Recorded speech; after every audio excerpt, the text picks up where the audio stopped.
Welcome to HEA's HypnoConnect, the podcast by the Hypnosis Education Association. Real conversations, expert insights, and meaningful connection.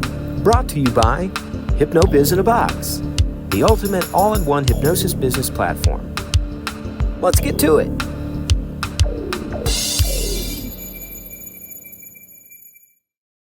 And we want to welcome you to tonight's HypnoConnect with Josh Kirnie. I'm really excited to hear what Josh has to share with us. I do understand that there are quite a few here of you who know each other from the hypnosis world. Is that right? As I see all these hellos from Vicki Thomas, and apparently Josh knows your sound baths, Peter. Yes. Who knew? So awesome. So Josh, we're gonna, if you'd like to keep it as a classroom style, we'll keep it open just like this. And when you're ready to share your screen, you can do what you do and we'll go from here. So Yeah, whatever. I mean, first let me say this. That was an amazing introduction, guys. And the choice in music was first class. Cool. I really had a good time. I can tell that you guys care a lot, and that's the thing that makes all this really important. Sure. It was all original, just so you know. What's that? It was all original. So that's original music. That was an original voiceover and everything. Yeah, that was great. I was not expecting it to be that formal. I think it's really neat. Cool. So yeah, I want to talk to people today about creating a compelling future. And first, of course, we're going to talk about things that can go wrong so we can get them out of the way. But I want to make sure that everyone wants to have a good time today. So I do want to say that I do recognize many of the names in the audience, and I do realize that everybody who's attending and people that are everybody that's watching this on the other platforms probably have a lot of experience doing this stuff, right? So this is just an additive, you know? It's just something that we found that works and is elegant and it feels good. And that's why I talk about it, and that's why I'm here. And I'm here in part to talk about neurolinguistics and hypnosis, and also to talk about a solution that a few of us are in the process of crafting called the anxiety checklist, which is, of course, directed completely at people that are putting disaster in their future. So I'm going to talk about the anxiety checklist too, probably. Well, most definitely. So yeah, I'm glad everybody's here, and I'm excited, you know. Realize that, hi, Vicki. So realize that all of us have to be aware in order to get the full benefit here that we don't know what we don't know. It's something that Vicki and I have talked about before. Right, Vic? That we don't know what we don't know. And it's important that you don't protect yourself against new information, but just accept it and allow it to filter in where it belongs in your life. Okay, so that's the first thing. So I was thinking about this today, and I was really excited to work with everybody. And I actually made notes, which is not something that I do quite often. And I want to talk about when I personally come in contact with somebody that is either directly or passively asking for help. There's sort of like several filters that I take the communication in through and decide how far and how quickly somebody can go with the information and what they actually want to do. So I don't know if I should share it or just talk about it. So this has to do with, of course, putting what you expect and what you want into your future and having it come true. And that's what I'm focusing on when I'm talking about these things. So when you meet somebody, when you come into contact with somebody that is asking for your help, and remember that can come in many different ways. Like they could just be somebody that bumps into you in the grocery store, or somebody that calls you on the phone in your clinic, or anything in between. Basically, this is what I look at to see how far they can go, how prepared they are for my intervention, and how long they'll stay with it. You know, some people want a quick hit, and they want to that's all they want. They just want to feel relief in the moment, and then they want to go about their business, and that's just what they choose to do. And some people want an answer so they can fix it themselves as they move forward into the future. Number one is I do a quick assessment of a trio of things: values, attitudes, and beliefs, right? So when I talk about attitude, the way that I teach this day to day is when I talk about somebody's attitude, it's sort of like a maturity level in the sense that, Like, do they have an adolescent sense of humor, or are they super, super serious and stuffy? Just like where they seem to fall on the timeline of their personality, like how they communicate directly, right? I mean, are we going to end up talking about fart jokes? Are we going to talk about the stock market? Or do they want to cry about their family? So when it comes to beliefs, that kind of tells me, when you talk about somebody's belief systems, it tells me how far they think they can go, right? So how far do they expect to be able to move their life towards what they want to do? And they'll give that away in the context of their speech. So you're just sitting here, when you bump into somebody and you're speaking to them, this is what I'm looking at first. And then when it comes to values, it's just a really generalization of what they focus on first in life. So what draws their attention first? So that's number one, right? Are they focused on the things that they can have, or are they focused on the way that people treat them first, or something that happened in the past? So that's it. Are you guys with me? Okay. Does this all make sense? Okay. So, okay, number two is, this one's kind of like 1A, but it's going to be number two just for the sake of this conversation. So you're speaking with somebody, and do they believe in some kind of like magical presence that they were born with, so they have talent and they deserve to achieve what they want? Or do they expect to be able to put things together when you give them information to achieve what they want to have? So it's acumen versus talent. So usually it's not going to be black and white. So what's going to happen is, when you look at somebody, they have a combination of those two things. Like, it might be like 30% they think that, oh, well, I have really good genes, and 70% is like, yeah, but I work really hard, right? It's never going to be like black and white. It's going to be a gray area, but it's just something that, can you get them to work hard and really focus on one thing and follow through with it? Or do they think that those kind of things just happen to people through their parents' genes? Number three is, now this one has to do with character, right? I had this conversation with my 21-year-old daughter the other day, because she, of course, got in a fight with one of her sorority sisters. And, you know, they're not very nice to each other when they fight at that age. And that always shocks me, but because they've known each other for so long, and they live in really close proximity to each other. So they're normally very close. But I was telling her, you don't really know who somebody is until they somehow get pushed across like a stress boundary. So when they go past being comfortable into being under stress, and they respond to stimulus, that's when you know if what their character is, what they're able to handle when under stress, right? So this one is a kind of a gray area too. And when I teach this, I teach it kind of like a case-by-case basis. It depends on the student, because I don't want just people needling other people to see what they do under stress. But at the same time, you do have to kind of understand, when you spend time with somebody, what they're going to go through when they go through tough times, right? So depending on your relationship with a client or a student, depending how far you expect it to go, that's when you want to be able to know what's going to happen in that situation. Just under stress, how they respond. Maury, I thought you were asking a question. Okay. So number four is, okay, is their level of accountability when it comes to things happening around them. So what I found here in the last couple of years, as our industry has gotten really kind of a gray area as well, there's a whole nother wing of what we do with the younger people, much younger than pretty much everybody in the room right now, all of us. They call themselves manifestation coaches, but what they're actually teaching is kind of upside down NLP, right? And some of them are aware of NLP and hypnosis too, but most of them are not, right? So there is a phrase called self-concept, which we could probably do 4 hours on now. I mean, I can talk forever, so you're gonna have to get me to eventually. So self-concept to me, when, you know, after going through it with these people and talking to these other folks and reading the sources that they have, it has to do with your relationship to the rest of the living world, right?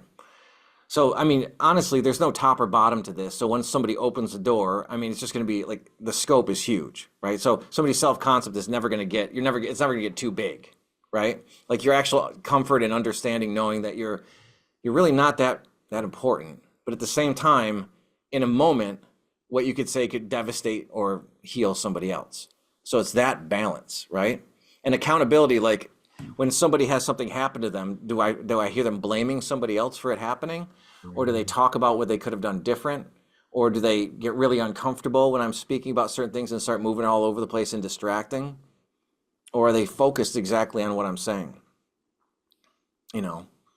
And of course, there's no like punishment to them not doing it right.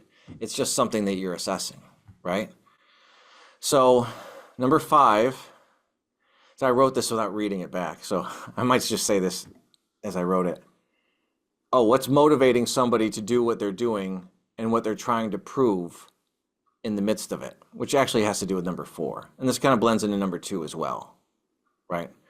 So as number 4 is their accountability in the way that they match up with the rest of the world and how they see themselves as more important or less important or equally important and how they relate to other people, you know. When they act out, when they're doing in the midst of pain and when they act a certain way, what are they trying to prove by the way that they're acting that way, right? What are they really trying to prove? Now so I don't want to go too far down that hole because I'll start talking about Virginia Satir and then we'll be here till midnight because she's pretty awesome. So that's the first thing that I look at. And I start on the phone, you know, when somebody calls you up, and I know we're not getting as many calls as we normally have in this industry, but now they're emailing us and they write us an email. You can kind of get the tone of the email, right? Or they come to your office and you shake their hand and you're looking in their eyes. Of course, that's what we're all focused on, right? That's the most interesting thing anyways, because what goes on in our head is crazy and you know it, right? I'm glad I got one laugh out of that. So that's the first thing that I'm looking at. So it's not like we can just like walk around like a 70s like drama, right? We can't wander the earth like Cain or like Bill Bixby and the Hulk and just intervene in people's lives and make their lives better, right? It's not how we just like step in and all of a sudden everything heals. I think they had a name for that in cinema. I think it's Deus Ex Machina. But yeah, it's not magical. So people aren't just magically, no matter how good you are at what we do, there has to be a certain setup. You have to have a form, right? From step by step. And that includes the first moment that you interact with somebody, right? So that's the most important thing about choosing that's what I use to choose who I'm going to work with and what I expect. So everything that I'm going to talk about next is in relation to that, right? So it's not magic, right? Although it feels like it sometimes. And for the right people, it is magic. So we can solve all of anxiety's problems right now by just saying focus all of your attention outside of yourself. And then it's impossible to feel anxiety. So that's kind of like the magic pill. I guess I could drop the mic there, but that's just not going to do it. And there's drills on how to do that too. How do you help your client find a way to focus all of their energy outside of themselves and focus on other people first and the things they have to do second so they don't feel that impending doom, right?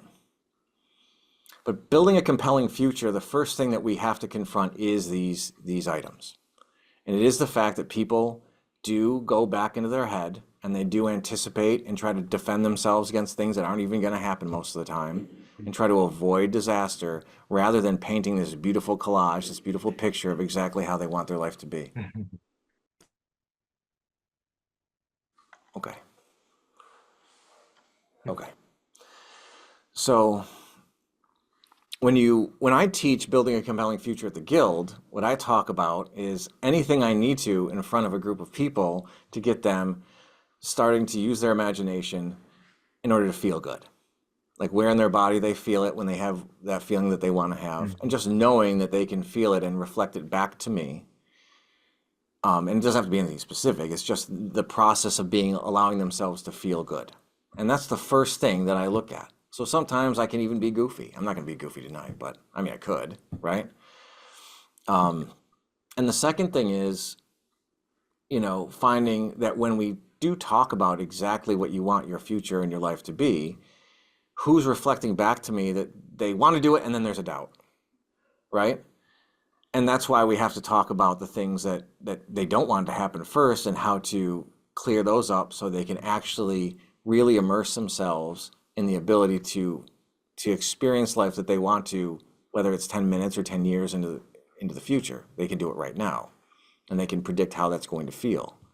And then they'll know how they feel when they get what they want, and it'll become routine. But when they are expecting disaster, it tends to overshadow the really good feelings you can have, right? And of course, because, in change work, we don't just really do one thing, because if we did one thing, we'd be super limited. So you're talking about not just using hypnotic language or pacing and leading somebody into really following this step by step all the way through. You're talking about using like all kinds of different fun facets of neurolinguistics and conversational hypnosis, and also people that respond best to energy work because they're so kinesthetic, right? So you can have them feel the energy in their body. You can actually feel it now, right? And then, of course, the first thing that I always want to do, there's always one person or two people, out of 10 or 20 or in a crowd that are going to claim that every feeling they have is in their brain, right? And we know that that's not true. So how do we make it playful enough and yet still have them follow through with moving that energy down below their neck? Like I usually say their jaw, like right below the jaw. Like they're not allowed to use anything above the jaw, right? That's against the law. And then they'll find that it drifts into different parts of the body. So when you imagine this one thing you have a question about, and then you experience it the way internally that you want to, I mean, as soon as you open your eyes up to that future point, you'll notice in your imagination, you'll notice that you see around you and hear around you at least some of what you should see and hear when you have what you want, right? And it's almost that simple. And of course, that's just the first step. So the real battle here, and I think it's almost with anything, if you think about it, is the predicting of disaster versus actually sitting down and being at peace with yourself and creating in your body the way that you want it to feel when you know that you've had just an incredible experience. And then like you can even dare to imagine what you'll see and feel and hear when you step beyond those old stress boundaries, and instead of feeling like you need to protect yourself and your personality changes, which is never fun around anybody, right? And instead, your personality changes or your behavior changes towards being confident in what you want. Well, I mean, that's not the cure, but in the end, the bubble just grows. And then the boundary grows, and you're capable of doing more and more regularly. So the compelling future comes from that one point in the inside. So in a moment, I'm just going to go through the process, and I'm a little bit lazy when I do it because I just rely on timeline most of the time, right? Because we all have one. Mm-hmm. And I can go through the process and everyone can follow me through it, Now remember, when we go through these processes, since I'm not in the room and our other practitioners aren't in the room, and I don't know who in Facebook land is watching. So, you do it at your own discretion, right? You have to realize that there's nobody there to help you. So, if you like sprout a third arm out of your back, I can't be held responsible for that. How you guys doing so far? Is everyone with me? We're with you. Yeah, man, Okay. This is cool. All right. So let's go through the process. I'm going to go through the process with you. I'd like to be able to answer questions after the process and then go back into what actually somebody in the audience is partnering with me to create these products that we're making for the anxiety checklist. His name is Mike. Mike, can you just raise your hand real quick? Hey, Mike. Okay, and then I'm going to go through some of the things that, from my angle, what we're doing, what we have, and how you can use it, right? We don't have to use it, but we put just a ton of man hours into this thing, and it's actually testing really, really well. Also, just before we do this, I might forget this with all the details. I'm not a big details guy sometimes, so if you guys send me your email address at any time, right? I have the first subliminal that we created, which is from the website, and I'll send it to anybody who wants it, that wants to check it out. The way that we tested some of this stuff is we used it for 7 days. I had people use it for 7 days and then report back the things they went through, and we didn't get any ab reactions. I only tested it with 30 people, but I mean, all we got was positive reviews. So I would also like, as fellow practitioners, to check it out and see how they go through it and how their kinesthetics respond to it. Okay, good. So, sure. So this is the way that I teach it at the Guild, and oh, cool. Thank you. And this is the way we're going to do it today. But we're going to need to be able to be in a place where you can be comfortable, like sitting and relaxing with your legs uncrossed. And also, if you want to close your eyes, we can check back. You're not going to miss anything visually, I promise. So if you guys want to get comfortable, I want to talk about something that is not upsetting, but is kind of unstable in the future. Something that you have questions about as a result. Like something, one-time event that you might have a result about. It could be as big as you want it to be or as small as you want it to be. It could be tomorrow or it could be in 10 years. If you guys can think of one of those things, just let me know when you have it. Cool. Okay. So I want you to go ahead and close your eyes and float out of your body, and then float out into that time in the future. Float above it, kind of check it out, and when you feel comfortable, you can go ahead and float down into your body in that moment.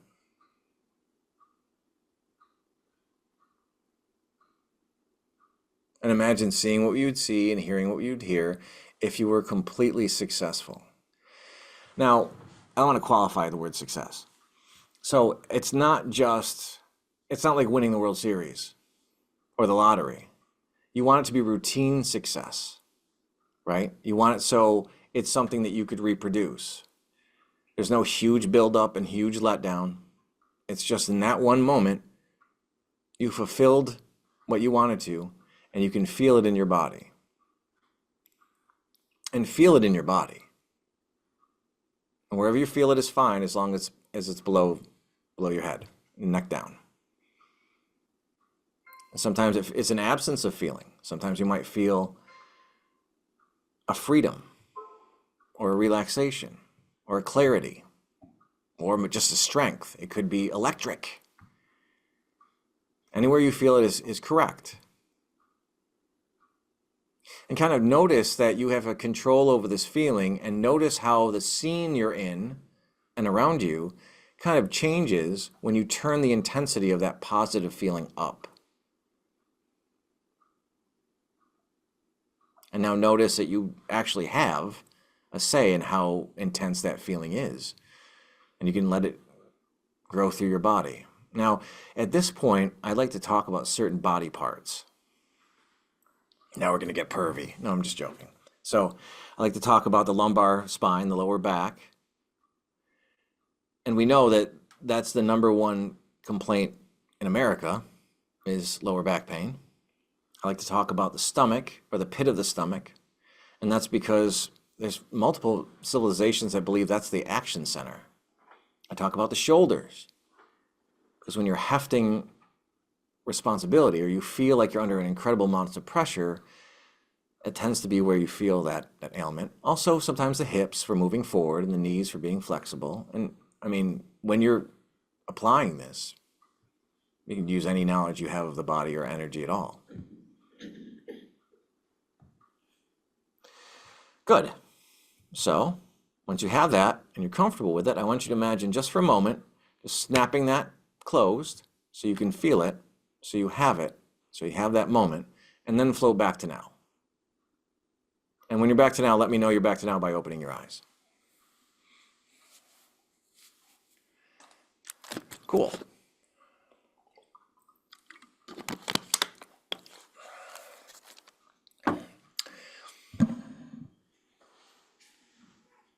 Is everyone back? I want to tell you guys a funny story. Just a few months ago, I got criticized by a doctor for not being hydrated enough, and it turned into this nasty $70 a week habit of Pedialyte, right? Wow. I felt like I was like addicted to a drug, like I was drinking so much Pedialyte. But then I found these really cool packets, and you just put it in your water, Yeah. You see? So I'm still facilitating that hydration habit. It's just much cheaper now. I think it tastes better too. Heck yeah. Okay, so do you guys think that there's anything negative in that moment that you were thinking of? Could you think of any kind of negative energy or negative emotion? If you didn't, that's okay, but somebody has to say yes. You mean lingering or Yeah, from kind of the lingering. initial? Yeah. Um, it's a different emotion. It's not a negative or an anxious. It's Okay, so just for the sake of argument, we're just going to remove that. okay. Okay. So everybody, I want you to play with me so we can know how to do this. So go ahead and close your eyes again and relax.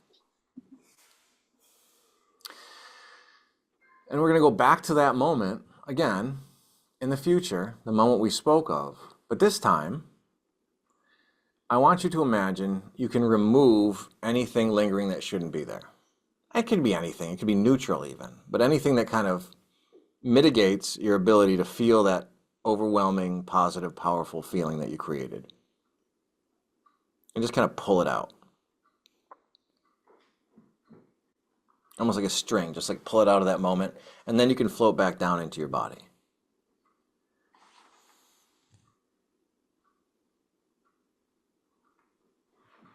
And notice how the kinesthetic presence, the feeling changes.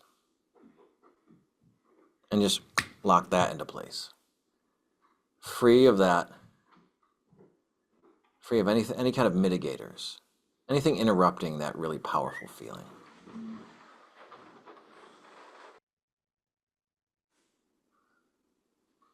Perfect.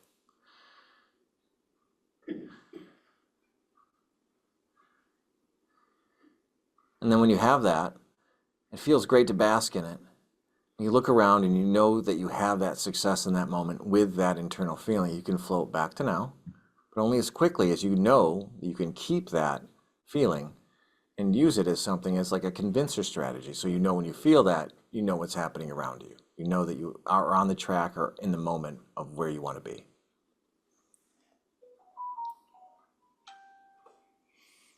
And you can come back to now. How's that? Clever. Did that do it? It's clever. It's interesting. Because I didn't think there was anything there initially, but in the second visit, when I was given, permission to look to see if there was anything, there were. And I flicked them on out, and I could feel my jaw even relax even more. And that's what happened the first time. It didn't really feel anything come on. I felt my jaw go, oh. Cool. So, as we know, we want to live in the end. And this is not easy. This is not easy for any of us. It's not easy for me, right? I mean, we didn't grow up, or we didn't come to this moment knowing that we just lived in the response that we wanted to anything that we wanted to have happen. But living in the end is the translation of the old neurolinguistic presupposition of change physiology first. Like, as I said, that the people coming up, this new wave of hypnotists, they learned it a different way. They learned it upside down, And no way is better than the other. It's just a different way of doing things that adds to everything that we do. And living in the end is the number one new presupposition of making change. So a lot of times too, as we know how to do this, I'm sure you guys could reproduce that a million times now, right? I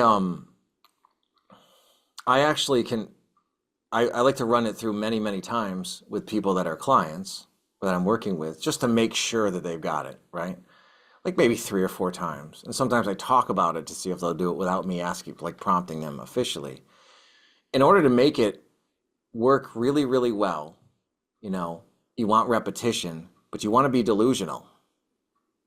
You want to be delusional about your goals, right?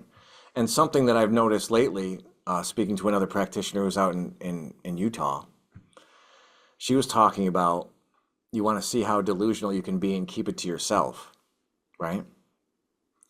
And I don't know, now we're getting to the gray area. I don't know why this works, but when you have a goal and you can do this process right? And you keep it to yourself as much as you can, it somehow traps the power of dictating what the future does. Mhm. It's pretty outstanding. There's been an argument about that, like whether it is better to share boldly or to keep it to yourself. So like you can share it. I mean, the way that I share it now is I don't have it on me. I have this really big book, and I got this really cool printer that hooks up to my phone. So when I see something that's a good representation of what I want to have happen, I can just hit a button and it'll print it out and I can just stick it into the book. So I'm kind of sharing it, but I'm just sharing it with myself, right? I can't imagine what would happen, God forbid, like years down the road that my kids are going through my stuff after I've landed in the ground and they find this weird book from their dad when he was in his 40s, right? What the heck? So, yeah, in the end, it's just different functions that we use in order for people to feel confidently while focusing on us about feeling the way it will feel when they have what they want. And that's it. That's the number one thing, and everything can branch out from there. And the reason why I talked about what we look for is because you can't just walk up to a stranger without any leverage on them. Well, I guess you could, but I mean, it's like, it's like shooting darts at a dartboard, right? Like there's a certain process you use in order for people to have complete success or have a chance at really good success. And that doesn't include just meeting people at the bus stop all the time, right? Or going to the mall. And that's why we talked about the 5 things that I look at when choosing someone to work with. So is it time for questions? Or do you want me to keep going? I can keep talking if you want. You guys can open up your mics as long as you don't have a noisy room and we can just have discussion. Conversation.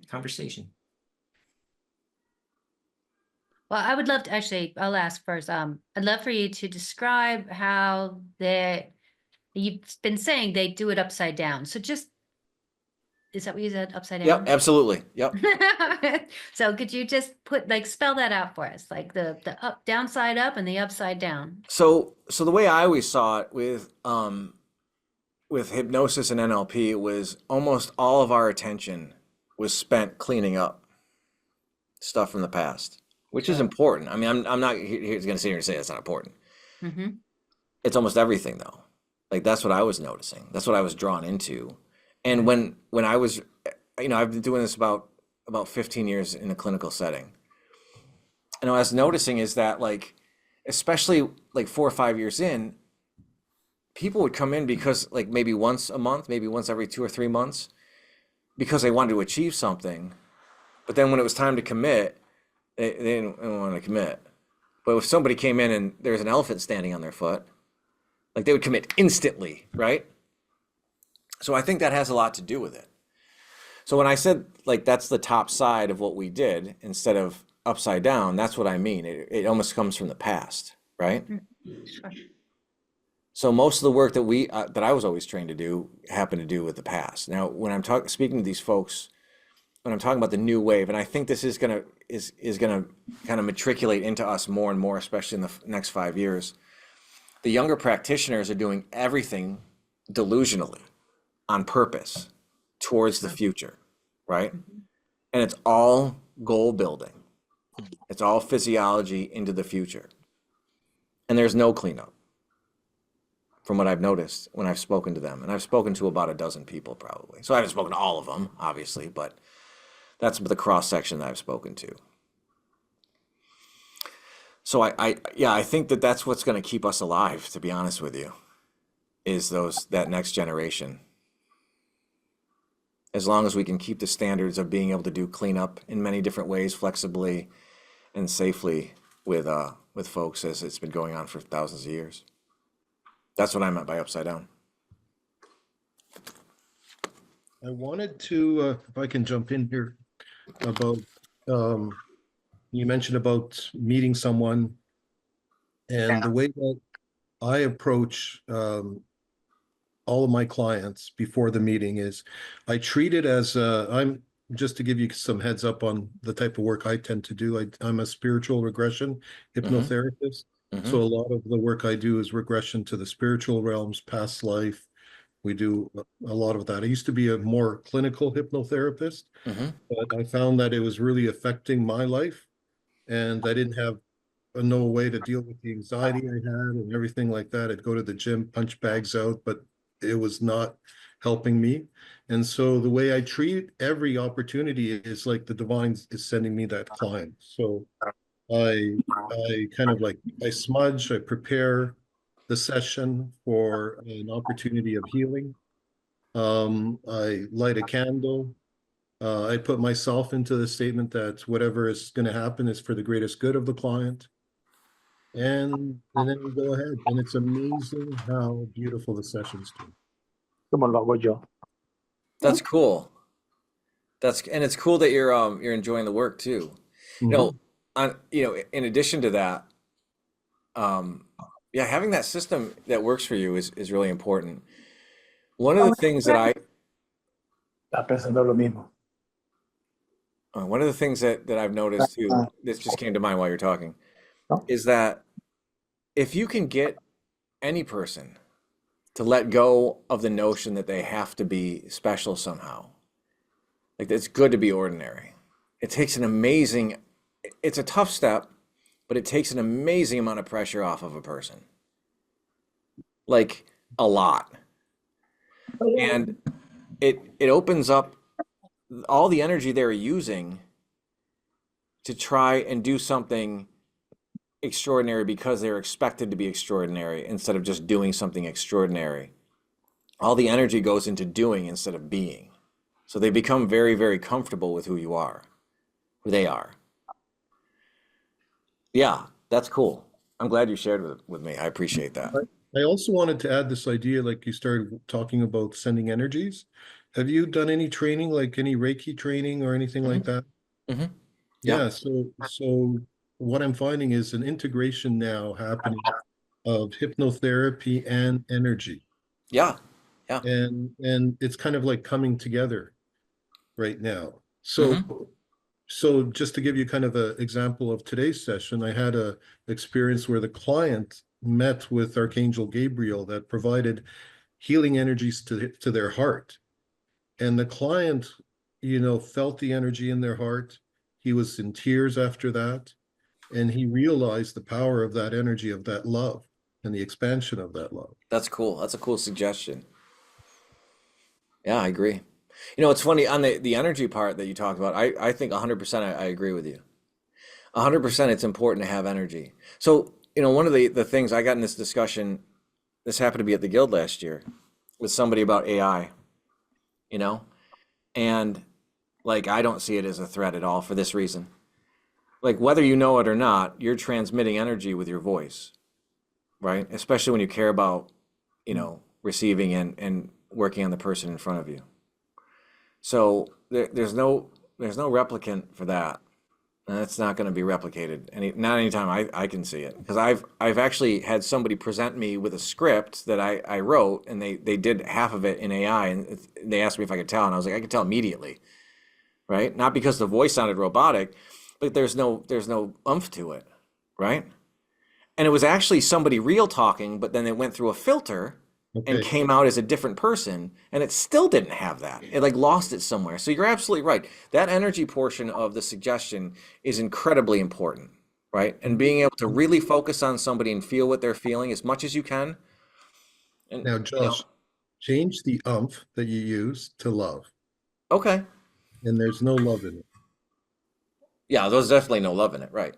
Yeah, and that's what we are. We're carriers of love and sharers of love and expanding love. Yeah. Makes sense to me. Hey, sorry about that. We thought we lost connection and everything when we showed that we had no internet here. It was so weird. I don't know how it kept going on.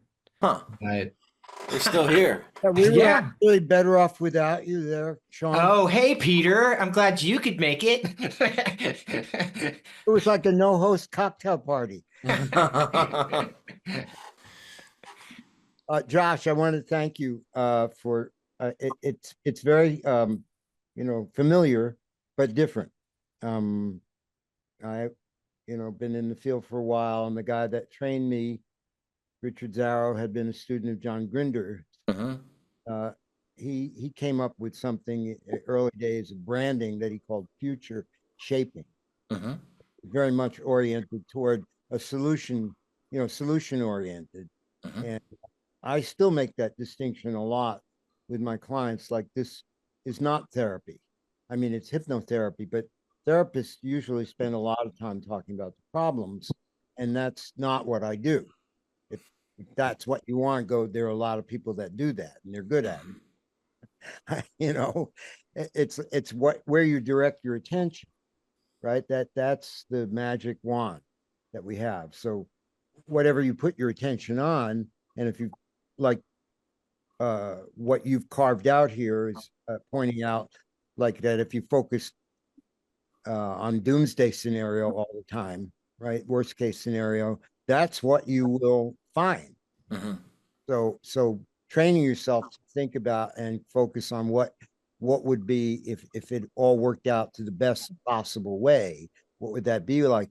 The interesting point that I found for what was distinguishing, like, Richard was very highly visual. So it was very, very visual, but you brought in the feeling element, Mm-hmm. which is great, because I always say that's, in the end, at the end of the day, as they say, that's what, how did they leave you feeling? Yeah. Right? People won't remember what you said or did, but they'll remember how you made them feel. Yeah. That's So it. That's a That's good. how you can train someone how to feel about you, and then that's who they think you are. Yeah. Yeah. And how they feel about themselves. Yeah. Right? And somaticizing, finding where it is in the body and focusing on I was that. going to say that's a cool part of it right there, was, not just the feeling, but the feeling and then locating it. That was that's pretty powerful too. Cool. I'm glad you guys liked it. You guys think you can reproduce it? I mean, it was pretty easy, Yeah, right? I was gonna say, it's always this way, isn't it? The simplest things seem to have the grandest impact in my life. The smallest, simplest. I try to make them more complicated sometimes, because I feel like I need to work hard. And when I heard this, I was like, well, that's pretty easy. Mhm. That's pretty simple. I just wanted to raise an issue around the feeling. If you study the pedagogy of learning, the way that people learn, and typically we all learn in the conscious mind, they call it the VAC system. There's 4 kind of factors around learning. One is visual, auditory, kinesthetic, the feeling, and then another one is gustatory, or smelling, tasting, because we learn through tasting. And these are all in the conscious mind. And the beautiful thing is that we can integrate all these factors, visual, VAC, it's called VAC with G, and into our subconscious. And then that becomes much more powerful. Then Mhm. you're Mhm. doubling the power of the conscious mind pedagogic approach to learning. Yeah, I would agree. Yeah, sensory stuff is the most important thing. It's the most important part of it. 100%. Does anybody else have any other questions? Boy, you must have just done a great job. Jeez. Lots of questions are good. All right, I have 3 email addresses that I'm going to send this program out to. If anybody else wants them, you got to let me know. Hey, you can pop those into the chat for him. So can I share this screen? You might Yeah. have my email address, Josh, I have your Yeah. email. Yeah, I have Vicki's. or my phone number. And Just I told request it and I'll I told approve. Jim when we got to the end, he could come over and just wave hi. But what I want to say is that I really, really liked your talk on this, and I've known you for years, and some of the things that really hit me is when you talked about manifestation coaches, and like the fact that they're working with people, yes, and they give them this big picture of what they want, but there's no follow through to get there. Mhm. So what you did help them take away doubt, anxiety, yes, but a lot of people will have that big picture and that big goal, but they're so filled with doubt and, yes, That's right. anxiety, doubt based on the past, anxiety Yeah. based on the future. So Uh-huh. you taking that little process was excellent. Good Thank job. you. That means a lot. Thank you. Thanks, guys. So listen, as a group, with the anxiety checklist, I want to show you this. Is this the right one? I hope it is. I hope it's not my grocery list. So, our CEO's name is Roman, and when I spoke to Roman, and he and I put our heads together, and this is what we came up with. This is my contact info, but this is what he said. This is our offer to anybody in the HEA. Okay. So for each client that you send to us, there's a 25% discount. He made a discount code for everybody, HEA 25 offer. So when you promote the masterclass, the entire masterclass, which includes 3 subliminals, a hypnosis program, and also this giant course created by Mike, which it combines neurolinguistics with CBT. Now, Mike is a licensed psychologist, and he combined those two things to make this big course. The masterclass on anxiety, it's a 50% revenue share. And we have the contact information here. We have 2 emails for the contact. You can just email me, and I can give you Roman's new email address. So if there's any healthcare professionals, there's a direct exchange through Roman. Okay. Do you have a Yes. site link or anything like that that We do. can- The site isn't all the way built yet, so we're still making the program. I think the site's up. Mike, could you chime in here for a second? Or if maybe you have a form that somebody could, something we can share in the HEA group that people can click on and then fill out a form to be able to, Or you Oh, can copy absolutely. or you can definitely comment on this video in the Yeah, true, HEA yeah, group, true, which yeah, is yeah. a public group, so anybody can access it. Yeah, and we'll tag you in it, and that way you'll get notifications. Yeah. Right. So we're in the very early stage. We haven't even put the entire course up yet. So this should be Okay. up. I think it's going to be up in, Mike, are you with me? Like I'm with you, March, yeah. April, right? March, April is when it's looking to go live. Mhm. So there's a website there, and it was kind of born out of an outdated idea that Roman brought some people on to update. So The people are Mike and I. yeah, well, I think collective energy of everybody here, right? Yeah. I've certainly been very influenced and motivated by hypnosis and NLP, and I think it's going to be a really, really exciting product. So, Yeah, it's testing I can't really well wait. so far with what we got. So we're really excited about it. So yeah, if I have all this information, this contact info here. But that's what we're looking at. We're looking at March. We're kicking off March, April, and we have incentives for anybody that uses the product or gives or promotes the product or sends their clients to us or uses it regularly. That's why we're here. Yeah, definitely let us know once you are ready to go live with everything, and we Oh, can absolutely. put a little refresher nudge on your presentation that will be in the HEA group as a replay available. Yeah, totally. Yeah. Cool. Awesome. Are there any other questions? Questions, comments, Appreciation. appreciations? You guys can come all off the microphones all give and say hey to Josh. That was really cool.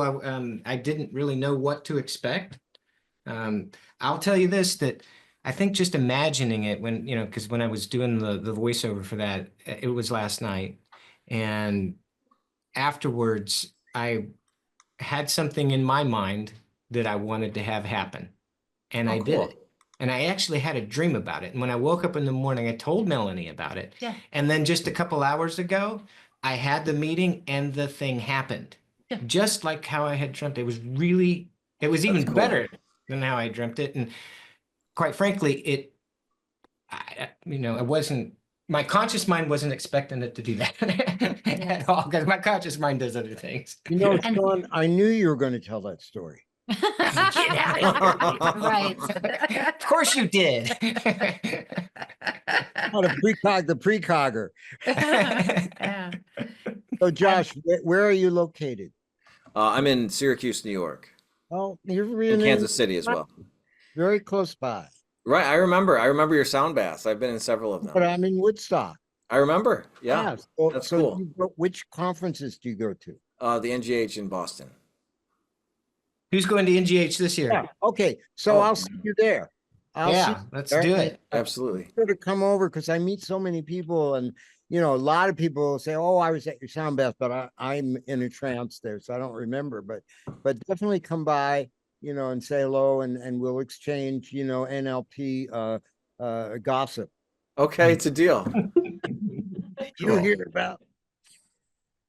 Awesome. Hey, well, not only do we want to thank Josh, but we want to thank everybody for being here. You guys are what makes all this stuff happen. So we really appreciate you. Thank you for joining us on HEA's HypnoConnect, the podcast by the Hypnosis Education Association, a not-for-profit organization serving the hypnosis community since 1998. Proudly sponsored by HypnoBiz in a Box, the all-in-one platform for building a thriving hypnosis practice without burnout. If you enjoyed today's episode, be sure to follow, leave a review, and share it with a fellow hypnotist. Ready to grow with a supportive educational community? Join the HEA today and help us spread the word about the nature, uses, and benefits of hypnosis. Visit us at hypnosiseducationassociation.com. And if you're looking to get started, streamline, or scale your hypnosis business, head on over to hypnobiznabox.com, where you'll attract steady clients, generate reliable income, and be supported by a community of like-minded hypnosis professionals. Until next time, find a hypno buddy, stay inspired, and stay connected to HEA's HypnoConnect.